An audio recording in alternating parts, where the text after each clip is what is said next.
Okay, question number 9 is a lot like question number 8, except for we do have a little extra step before we just start doing our radical stuff, and that is we got to take care of this 5 because we need to isolate these parentheses before we can take care of the exponent. So anything in front or anything behind, we do need to move to the other side. So let's take care of this 5. We're going to move it on over to the other side by adding, doing the opposite of subtracting. We're adding 5 to both sides. So got x minus 3 to the 4th power is now equal to 81. Now I can take care of this radical. So earlier we did the cube root because it was being cubed. Now we're going to do the 4th root. Once again, it does not change. Actually, we don't need these parentheses anymore. We're done with those. It's just going to be x minus 3 does not change the inside of the parentheses. However, this is different because last time we did cube root, we only had one solution. If we do an even number for our root, we're going to always have this plus minus.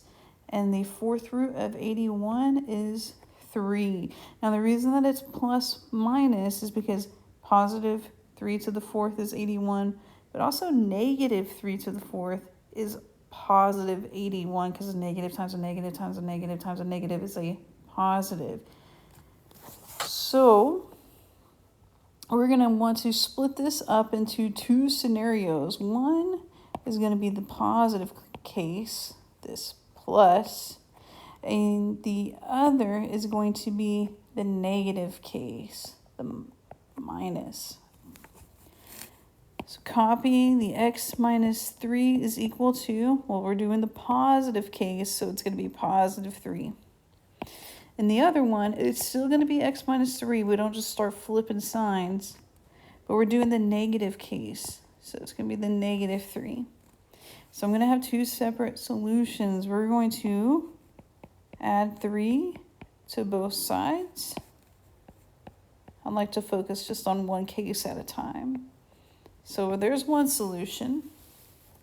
Then we're going to move on to the other side, and the steps are going to be exactly the same. You just will end up with different numbers because we got a negative 3 plus 3.